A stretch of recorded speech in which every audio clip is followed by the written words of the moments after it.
So I've been watching a new show on Amazon Prime called Young Sherlock, and it's from Guy Ritchie, who normally delivers, and I'll review it in a moment. But first of all, why Young Sherlock? I mean, so much TV is aimed at young people. Why are they even watching TV? If you're young, you should be out enjoying yourself, meeting people, doing daft things and that other thing young people like doing. Plus, starting your career, building your skills, writing the story of your life, not watching TV. It's us oldies who are watching TV, so why not old Sherlock? We've got time and the money to spend. Advertisers would be queuing up to support shows that appeal to us old gits. I mean, we buy stuff, and not just cruises, stair lifts and funeral plans, okay? We buy normal people things like food and drink and clothes. Okay, some of us don't spend very much on clothes, but you get my point. Now, there's even a book you could base it on. Here we are, Sherlock Holmes and the Great War, set in 1916. They're in their 60s. Holmes has rheumatism, Watson keeps falling asleep, but they get shot at and shelled. They meet soldiers and spies. They travel to France and Holland. These are cracking adventures. You'll find it on Amazon in paperback and electronic versions. I'll put a link in the comments, and it would make a great TV show. Anyway, instead, they made Young Sherlock. Of course they did. So what's it like? The game is afoot. Well, young Sherlock goes to Oxford University, where all the best and the brightest go, alongside plenty of wazzocks and wastrels as well, actually. Anyway, Sherlock's at Magdalen College, which is very nice, although they call it Caldlin College or something. Now, there's a twist in what he's doing there, which I'm not going to give away. So they film it at Magdalen, although for the college library, they use the main university library, the Bodleian. And they bring a bottle in, and you're not allowed to bring food and drink into the Bodleian. They make you sign a bit of paper.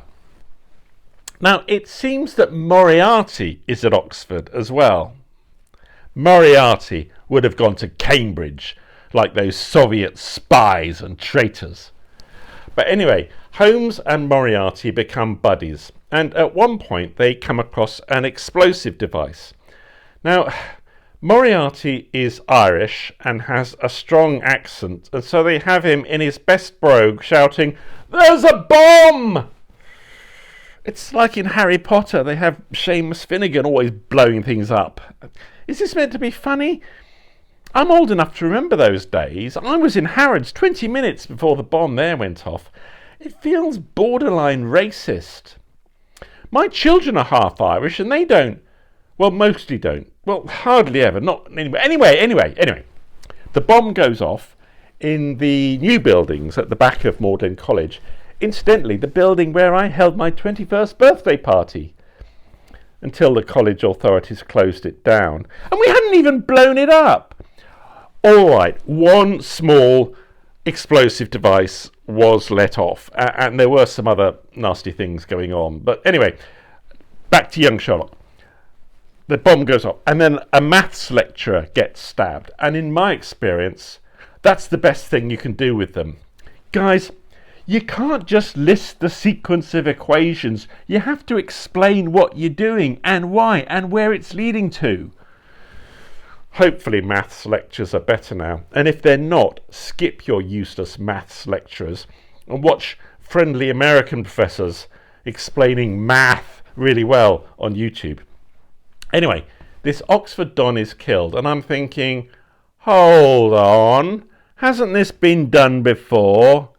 Yes, it has, and only in the very best TV detective show there has ever been. And then young Sherlock gets arrested, which is part of the Oxford curriculum, as I recall. I'm making it sound like I had a really wild time there. It wasn't always like that. Anyway, young Sherlock is not at all like Sherlock Holmes in the books. He's more like the Sherlock Holmes in Guy Ritchie's 2009 film, and that's okay. The events are all totally unbelievable, and that's okay.